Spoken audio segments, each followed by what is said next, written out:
Chengannur Christian കോളേജിൽ ABVP പ്രവർത്തകനായിരുന്ന വിശാലിനെ campus front പ്രവർത്തകർ കൊലപ്പെടുത്തിയ കേസിൽ മാവേലിക്കര അഡീഷണൽ സെഷൻസ് കോടതി ഈ മാസം 30-ന് വിധി പ്രഖ്യാപിക്കും. ജഡ്ജി പൂജ പി ആണ് വിധി പുറപ്പെടുവിക്കുന്നത്. 2012 ജൂലൈ 16-നായിരുന്നു കേരള മനസ്സാക്ഷിയെ നടുക്കിയ ഈ കൊലപാതകം നടന്നത്. പുതിയ വിദ്യാർത്ഥികളെ വരവേൽക്കുന്നതിനായി സംഘടനകൾ ഒരുക്കിയ പരിപാടിക്കിടയിലാണ് ആസൂത്രിതമായ ആക്രമണം ഉണ്ടായത്. എബിവിപി നഗരസമിതി അംഗമായിരുന്ന വിശാലിനെ ക്യാമ്പസ് ഫ്രണ്ട് സംഘം കുത്തിവീഴ്ത്തുകയായിരുന്നു. ആക്രമണം തടയാൻ ശ്രമിച്ച സുഹൃത്തുക്കളായ വിഷ്ണുപ്രസാദ്, ശ്രീജിത്ത് എന്നിവർക്കും മറ്റ് 7ഓളം പ്രവർത്തകർക്കും അന്ന് ഗുരുതരമായി പരിക്കേറ്റിരുന്നു. ആദ്യം ചെങ്ങന്നൂർ താലൂക്ക് ആശുപത്രിയിലും പിന്നീട് കോട്ടയം മെഡിക്കൽ കോളേജിലും പ്രവേശിപ്പിച്ചെങ്കിലും രാത്രിയോടെ വിശാൽ മരണത്തിന് കീഴടങ്ങി.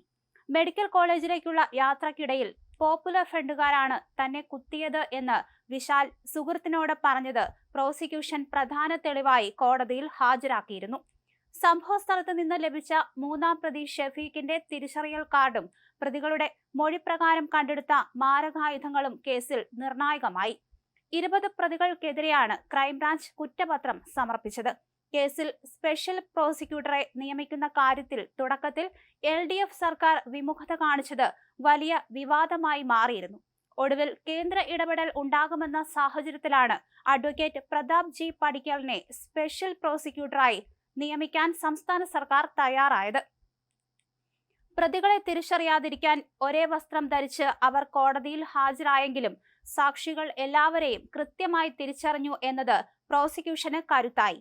പ്രദേശത്തെ ലവ് ജിഹാദ് ഉൾപ്പെടെയുള്ള പോപ്പുലർ ഫ്രണ്ട് നീക്കങ്ങളെ വിശാലും സുഹൃത്തുക്കളും എതിർത്തതിലുള്ള വൈരാഗ്യമാണ് കൊലപാതകത്തിലേക്ക് നയിച്ചതെന്ന് പ്രോസിക്യൂഷൻ വാദിച്ചു.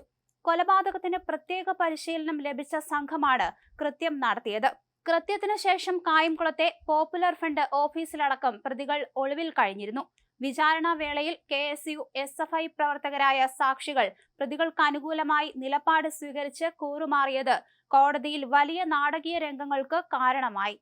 പോപ്പുലർ ഫ്രണ്ട് കൊലപാതകങ്ങൾ നടത്തുന്നതായി അറിയില്ല എന്ന് പറഞ്ഞ SFI-കാരനായ സാക്ഷിയോട് മഹാരാജാസ് കോളേജിൽ കൊല്ലപ്പെട്ട അഭിമന്യുവിനെ കുറിച്ച് അറിയില്ലേ എന്ന് പ്രോസിക്യൂട്ടർ കോടതിയിൽ ചോദിച്ചത് വലിയ വാർത്തയായി മാറിയിരുന്നു. 55 സാക്ഷികളെ വിസ്തരിക്കുകയും 205 രേഖകൾ ഹാജരാക്കുകയും ചെയ്ത വിചാരണയ്ക്കൊടുവിലാണ് കേസ് വിധി പറയാൻ മാറ്റിയത്. ലോക്കൽ പോലീസും ക്രൈംബ്രാഞ്ചും മാറി മാറി അന്വേഷിച്ച കേസിൽ 3 DYSPമാരാണ് അന്വേഷണം പൂർത്തിയാക്കിയത്. പ്രതാപ് ബി പടിക്കലിനൊപ്പം അഭിഭാഷകരായ ശ്രീദേവി പ്രതാപ്, ശില്പ ശിവൻ, ഹരീഷ് കാട്ടൂർ തുടങ്ങിയവർ പ്രോസിക്യൂഷനു വേണ്ടി ഹാജരായി. മെഡിക്കൽ കോളേജിലേക്കുള്ള യാത്രക്കിടയിൽ പോപ്പുലർ ഫ്രണ്ടുകാരാണ് തന്നെ കുത്തിയത് എന്ന് വിശാൽ സുഹൃത്തിനോട് പറഞ്ഞിരുന്നു. ഇത് തന്നെയാണ് പ്രോസിക്യൂഷൻ പ്രധാന ഒരു തെളിവായി കോടതിയിൽ ഹാജരാക്കിയത്. സംഭവ സ്ഥലത്ത് നിന്ന് ലഭിച്ച 3-ാം പ്രതി ഷെഫീഖിന്റെ തിരിച്ചറിയൽ കാർഡ് ഇവിടെ നിർണായകമായ ഒരു തെളിവായി മാറുകയും ചെയ്തു. എന്തായാലും 20 പ്രതികൾക്കെതിരെയാണ് ക്രൈംബ്രാഞ്ച് കുറ്റപത്രം സമർപ്പിച്ചത്. 2012 ജൂലൈ 16-നായിരുന്നു ഈ കൊലപാതകം നടന്നത്.